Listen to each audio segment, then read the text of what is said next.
하나님 말씀 함께 보겠습니다. 마태복음 8장 1절부터 4절입니다. 마태복음 8장 1절부터 4절 말씀 한 목소리로 봉독하도록 하겠습니다. 예수께서 산에서 내려오시니 수많은 무리가 따르니라. 한 나병 환자가 나와 절하며 이르되 주여 원하시면 저를 깨끗하게 하실 수 있나이다 하거늘 예수께서 손을 내밀어 그에게 대시며 이르시되 내가 원하노니 깨끗함을 받으라 하시니 즉시 그의 나병이 깨끗하여진지라. 예수께서 이르시되 삼가 아무에게도 이르지 말고 다만 가서 제사장에게 내 몸을 보이고 모세가 명한 예물을 드려 그들에게 입증하라 하시니라. 아멘. 오늘 말씀은 예수님께서 산에서 내려오시니 라는 말씀으로 시작됩니다. 7장까지의 말씀은 예수님께서 산에서 말씀을 나누시는 그런 예수님의 설교로 이루어졌다면 이제 새로운 주제가 시작되어지는 것을 알 수 있습니다. 마태는 예수님에 대한 이 복음서를 기록하면서 주제별로 내용을 묶는 방법을 사용합니다. 그래서 이 마태복음은 무작정 이 시간의 흐름에 따라서 일기를 쓰듯이 어떤 것을 기록한 것이 아니라 물론 시간의 흐름을 반영은 하고 있지만 주제별로 내용들을 묶어놨습니다. 그래서 우리가 지난 시간까지 살펴보았던 5장부터 7장은 예수님의 설교를 모아놨고 8장, 9장은 예수님의 어떤 기적들, 병을 고치고 또 바다를 잔잔케 하시고 이적을 행하시는 일들을 모아놓았습니다. 앞으로는 이제 8장, 9장을 함께 살피면서 예수님께서 왜 이 기적들을 행하셨는지, 많은 기적들을 행하셨는데 왜 이 기적에 대한 말씀을 마태는 여기다가 기록을 해놨는지에 대해서 함께 생각해보고 그 말씀들을 통해서 하나님께서 저 여러분들에게 주시고자 하시는 메시지가 무엇인지 함께 살펴보고 또 그 말씀을 붙잡고 기도하는 그런 시간이 되기를 소원합니다. 오늘 사건은 예수님께서 산에서 내려오시는 장면, 그리고 수많은 무리가 예수님을 따르고 있는 장면들이 펼쳐집니다. 그런데 그들 가운데 떡하니 등장한 한 나병 환자의 이야기가 오늘 기록되어집니다. 이 나병 환자는 사실 이 무리들 가운데 올 수 없는 사람이었습니다. 레위기 14장에 따르면 이 나병 환자는 사람들을 피해 다녀야 했고 사람들이 지나갈 때는 이렇게 입술을 가리고 자신의 부정함을 알려서 사람들이 자신에게 가까이 오지 못하게 해야 되는 그런 사람이었습니다. 그런 사람이 이 수많은 무리 가운데 온다는 것은 자칫하면 돌을 맞아 죽을 수도 있는 그런 상황이었다는 것입니다. 이 나병에 대한 사람들의 이해는 이 병이 하나님의 징계로 벌을 받아서 생긴 병이라고 그렇게 믿었습니다. 그렇기 때문에 이 나병 환자는 부정한 사람이고 하나님께 버림받은 그런 이미지를 가지고 있었다는 것입니다. 그렇다면 이제 반대로 이 병이 하나님의 징계로 왔다라고 한다면 이 병이 낫게 되는 경우는 어떻게 생각했을까요? 이 나병이 낫는 이유는 나병에서 나을 수 있는 이유는 하나님께로부터 온 질병이었기 때문에 하나님밖에 이 병을 고칠 수가 없다라고 또한 믿었다는 겁니다. 그래서 어떤 신들도 또 어떠한 의사들도 이 나병에 대해서는 치유가 불가능했고 오직 하나님으로부터만 이 치유를 입을 수 있다라고 그렇게 생각했다는 겁니다. 그래서 4절에 보면 그것을 이 나병이 낫은 것을 제사장에게 보이고 입증하라고 말씀하시는데 하나님께서 이것을 치유하셨다라는 것을 보이고 입증하라고 하는 그런 내용입니다. 그렇다면 이 나병에 걸린 사람은 어떻게 이제 생활을 해야 했을까요? 우리는 이제 쉽게 생각합니다. 병에 걸렸고 하나님에게 징벌을 받았으니까 그러면은 회개하고 낫게 해달라고 기도하면 되는 거 아닌가라고 쉽게 생각할 수 있습니다. 그런데 지금 이 시대는 아직 성령께서 일하시지 않는, 예수님이 활동하시는, 어떻게 보면 구약에서 아직 완벽하게 넘어오지 않는 그런 문화 속에 사는 그런 시대였다는 겁니다. 다시 말해서 하나님께 저주를 받아서 이 병에 걸린 사람이 어떻게 감히 하나님께 기도할 수 있었겠습니까? 성전 입구에도 갈 수 없는 존재였다는 겁니다. 그래서 이 사람들은 이 병에서 낫기 위해서 자신은 직접 기도할 수조차도 없고, 신앙이 좋은 사람들에게 아니면 리더들에게 아니면 어떤 사람들에게 나를 위해서 대신 기도를 해달라고 겨우 요청할 수 있는 정도였다는 겁니다. 그런데 이 나병 환자의 모습은 달랐습니다. 자신의 병에 대해서 고쳐달라고 기도할 수조차 없는 이 사람이 오늘 보인 행동은 굉장히 달랐다는 겁니다. 2절 말씀을 함께 보겠습니다. 한 나병 환자가 나와 절하며 이르되 주여 원하시면 저를 깨끗하게 하실 수 있나이다 라고 기록합니다. 이 나병 환자가 예수님 앞에 나와왔다는 겁니다. 나병은 누가 고친다고 했죠? 하나님께서 고친다고 말씀을 드렸습니다. 그런데 이 나병 환자는 예수님 앞에 나와서 예수님, 저의 치료를 위해서 하나님께 기도해 주십시오라고 부탁하지 않았다는 겁니다. 예수님께 자신을 위해 대신 기도해 달라고 부탁한 게 아니라 예수님께 와서 당신이 원하시면 깨끗하게 하실 수 있습니다라고 이렇게 고백하고 있다는 겁니다. 이게 무슨 뜻이겠습니까? 이 병은 하나님만 고치실 수 있는 병인데 당신이 바로 이 병을 고치실 수 있는 하나님입니다라고 고백하고 있다는 겁니다. 산상설교의 마지막 부분 7장 28절 29절에 보면 이렇게 기록하고 있습니다. 예수님께서 이 말씀을 마치심에 무리들이 그의 가르치심에 놀라니 이는 그 가르치시는 것이 권위 있는 자와 같고 그들의 서기관들과 같지 아니함일러라 라고 기록합니다. 많은 사람들이 예수님의 설교를 듣고 깜짝 놀랍니다. 저분은 도대체 누군데 이렇게 잘 가르치시는가 하면서 놀라고 감탄은 했는데 이 그분이 누구인지는 정작 깨닫지 못했다는 겁니다. 그러니까 예수님과 함께 지금 산에서 내려오고 있는 수많은 무리들은 예수님을 통해서 직접 말씀을 들었어도 예수님이 누구인지 알아보지를 못했다는 겁니다. 그런데 그 무리들 가운데 끼어 있을 수조차 없었던 이 나병 환자는 그 예수님이 하나님이라는 것을 알았다는 것이죠. 그러면 이런 질문을 할 수 있습니다. 도대체 이 나병 환자는 어떻게 예수님을 하나님으로 알아봤을까?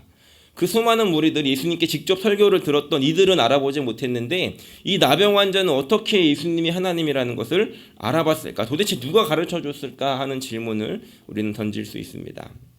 이것은 이렇게 적용해 볼 수 있을 것 같습니다.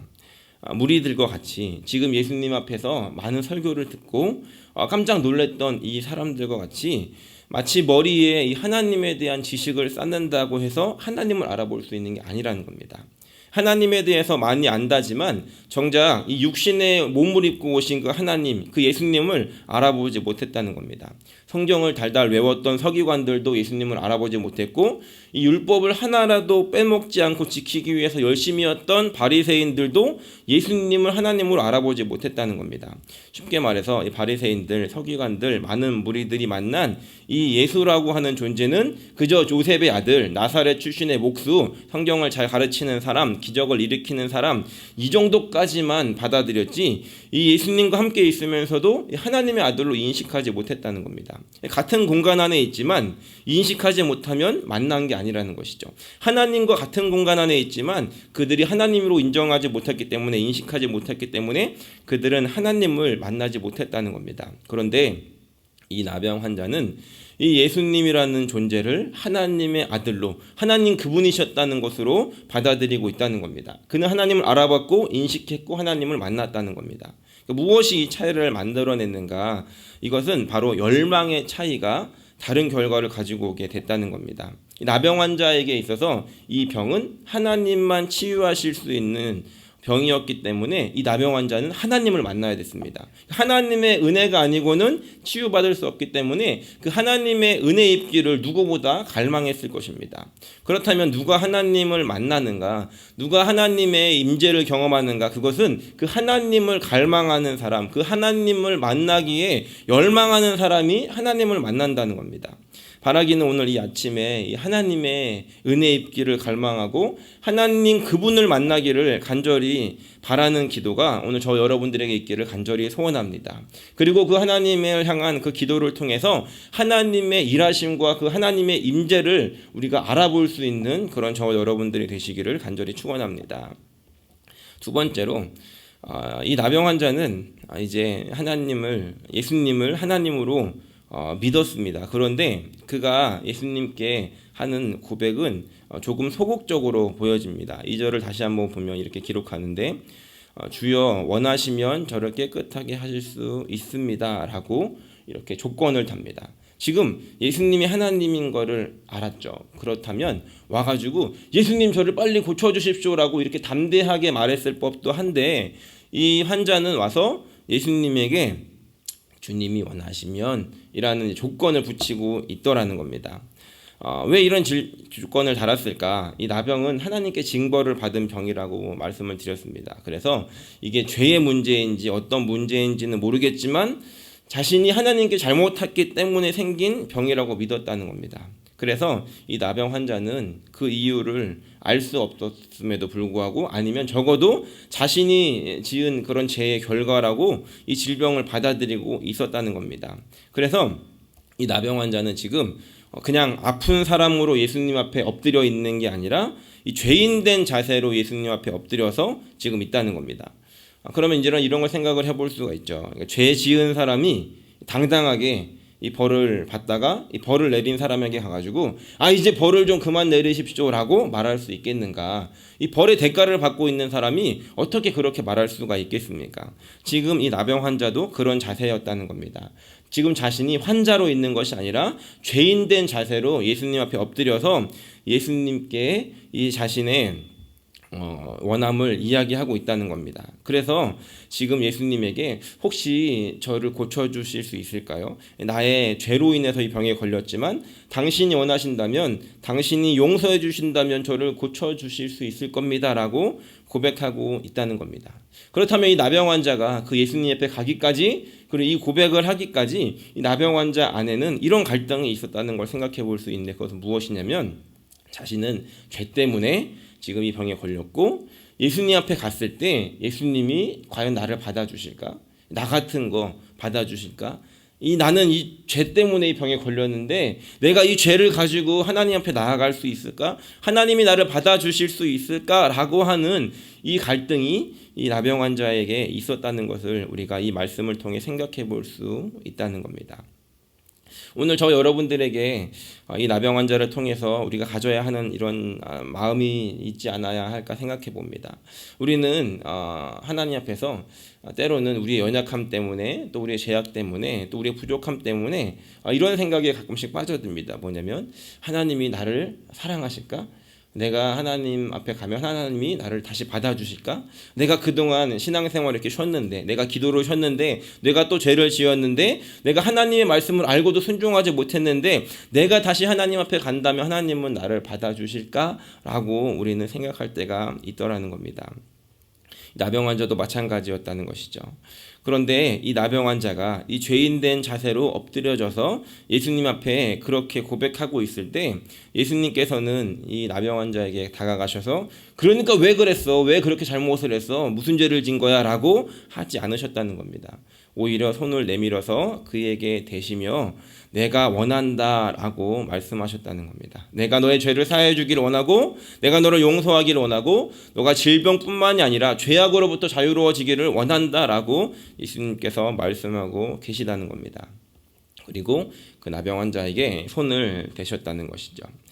이 장면에서도 우리가 한 가지를 생각해 볼 수 있습니다. 이 나병 환자에게 손을 대시는데 우리는 예수님이 그렇게 하셨구나, 안수기도 하셨구나라고 이렇게 쉽게 생각하지만 이 지금 수많은 무리들이 그 상황 앞에서 예수님의 행동을 보면서 아마 굉장히 깜짝 놀랐을 겁니다. 왜냐하면 이 나병 환자의 옷에 손을 대는 순간 이 나병 환자의 부정함 때문에 이 손을 댄 사람도 부정해지기 때문이라는 겁니다. 그러니까 아무도 나병 환자에게 손을 댈 수가 없었는데 예수님께서 이 나병 환자의 몸에 이 부정한 몸에 손을 대셨다는 겁니다. 사람들은 어머 예수님이 이제 부정해지겠네라고 생각했는데 반대의 결과가 일어났다는 겁니다. 예수님의 이 정함이 이 나병 환자의 부정함을 몰아내고 즉시 그 나병 환자의 질병을 치유해 버렸다는 겁니다. 여기서도 우리는 두 가지를 깨달을 수 있습니다. 그것은 무엇이냐면 나의 부정함은, 나의 죄악됨은, 나의 연약함은 예수님으로만 정결해질 수 있다는 겁니다. 우리가 예수님을 믿고 영접할 때 성령께서 내 안에 오시는 이 사건은 이 날 때부터 이 부정한 죄악된 이 나의 이 악함들을 몰아내고 단번에 정결하게 해주시는 그런 사건이라는 겁니다. 그리고 또 하나를 깨닫는 것인데 그것은 바로 예수님의 긍휼하심입니다. 예수님은 이 말씀으로도 병을 치료해 주시고 병결케 해 주실 수 있는 분이셨습니다. 그래서 나병 환자에게 알았어, 내가 너를 고쳐줄게 라고 말씀을 하셨어도 충분히 고치실 수 있는 분이셨음에도 불구하고 이 나병 환자에게 손을 대셨다는 겁니다. 능력이 부족해서가 아니라 이 나병 환자를 위해서 또 그렇게 하신 것인데, 이 나병 환자는 그동안 그 어느 누구에게도 이런 따뜻한 손길을 경험해 보지 못했다는 겁니다. 이 나병 환자에게 손을 대기는커녕 이 나병 환자가 가는 곳에서 사람들은 다 또 도망가고 떠나갔다는 것이죠. 그런데 이 예수님께서는 그 나병 환자를 지금 위로하고 계시다는 겁니다. 어찌 보면 이 나병 환자는 이 육신의 질병의 아픔보다도 사람들로부터 격리되고 사람들로부터 분리된 그 마음의 상처가 더 컸을지 모릅니다. 그런데 예수님께서는 그 환자의 그 내면까지도 아시고 그 보이지 않는 것까지 치유해 주시기 위해서 그 상처를 싸매 주시기 위해서 직접 손을 대셨다는 겁니다. 오늘 예수님의 이러한 사랑이 저 여러분들에게 흘러가는 시간이 되기를 간절히 소원합니다. 하나님의 치유는 우리의 육신만을 치료하는 것이 아니라 우리 마음의 상처까지도 치유하고 마치 나도 알지 못하는 그 상처들을 예수님께서 다 아시고 끄집어내셔서 그 부분에 손을 대시고 치유하시는 분이라는 것입니다. 바라기는 오늘 이런 예수님의 긍휼을 입는 저 여러분들이 계시기를 간절히 축원합니다. 그렇다면 우리는 이제 마지막 4절에서 또 하나의 의문을 던지게 됩니다. 그것은 지금 예수님께서 이 병을 고치셨는데 왜 아무에게도 이르지 말고 다만 가서 제사장에게 몸을 보이고 모세가 명한 예물을 드려 입증하라고 하시는가 하는 겁니다. 서두에 말씀드렸듯이 이건 하나님께서 고치신 거기 때문에 모세에게 그 제사장에게 입증해야 되는 것이 분명히 필요한 그런 과정이었을 텐데 왜 이것에 대해서 아무에게도 이야기하지 말라고 말씀하시는가 하는 것이죠. 이 내용은 누가복음과 마가복음에도 다 기록을 하고 있는데 예수님께서 이렇게 말씀하신 이유가 분명히 있다는 겁니다. 한번 생각해 보십시오. 어제까지 붕대를 감고 격리돼서 살았던 사람이 이제 치유가 돼서 집 안으로 그리고 그 공동체 안으로 들어왔습니다. 그러면 그 당시에 사람들이 그 사람을 알아봤을까요? 못 알아봤을까요? 그 사람이 나병에 걸려서 나갔을 때도 알아봤을 것이고 동네 어귀를 다닐 때도 알아봤을 것이고 이제 치유돼서 완전히 그 공동체 안에 들어왔을 때 또 그를 반겨주고 알아봤을 겁니다. 그러면 이 나병 환자가 지금 고쳐진 거는 자연스럽게 소문이 나게 되어 있다는 겁니다.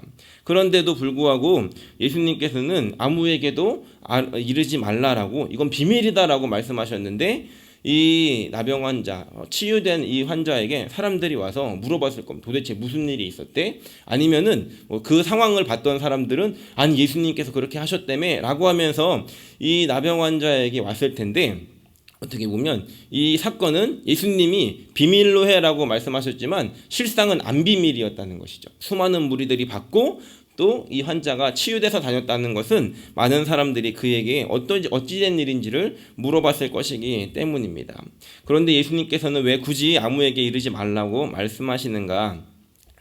이 나병 환자는 지금 예수님에게 오신 그 일들이 가장 이 나병 환자에게 중요한 것은 무엇이었냐면 병의 치유도 있었겠지만 이 나병 환자는 예수님을 하나님으로 알아보고 하나님을 만난 그런 사건이었다는 겁니다. 지금 나병 환자에게 지금 감동은 무엇이냐면 내 병이 나았어가 아니라 나는 하나님을 만났어 라고 하는 감동인데 이 나병 환자의 치유되는 것을 봤던 사람들의 이 중심은 무엇이냐면 저희가 병에서 나았대 거기만 지금 보고 집중하고 있기 때문이라는 겁니다. 이 나병 환자는 적어도 자신이 하나님을 만난 감동을 사람들에게 전해주고 싶었을 것입니다. 그런데 사람들은 그 감동에 집중하는 것이 아니라 병이 나았대, 기적이 일어났대만 집중하고 있다는 것입니다. 그래서 마가복음 1장 45절에 보면은 이 동일한 본문에서 이 뒤에 이렇게 기록합니다. 그러나 그 사람이 나가서 이 일을 많이 전파하여 널리 퍼지게 하니 그러므로 예수께서 다시는 드러나게 동네에 들어가지 못하시고 오직 바깥 한적한 곳에 계셨으나 사방에서 사람들이 그에게로 나오더라. 누가복음에도 이렇게 기록합니다. 예수의 소문이 더욱 퍼짐에 수많은 무리가 말씀도 듣고 자기 병도 고침을 받고자 하여 모여오되 예수는 물러가사 한적한 곳에서 기도하시니라. 이 수많은 무리들은 자기의 병을 고침받기 위해서 단지 그 현상에 집중하기 위해서 예수님께 왔다는 것이죠. 하나님으로 알아본 것이 아니라 병 고쳐주는 사람으로 이해하게 되었다는 것입니다. 그런데 예수님께서 원하시는 것은 그것이 아니었습니다. 물론 예수님은 병을 고쳐주시기를 원하셨지만 예수님께서 이 땅에 오신 이유는 하나님의 뜻을 이루기 위함이었고 예수님께서 지금 하고 계신 사역은 그 하나님의 나라를 선포하는 사역이었다는 것입니다. 바라기는 오늘 저 여러분들의 삶 가운데 우리가 무엇에 집중하고 있는가를 한 번 더 생각해 보기를 소원합니다. 우리가 하나님 앞에 나오는 이유가 그 하나님을 만나기 위함인지 아니면 하나님 때문에 뭔가 내가 보상을 받고 뭔가 내 어떤 것들을 치유를 받고 내가 뭔가 얻기 위함인지를 우리가 생각해 보아야 한다는 것입니다.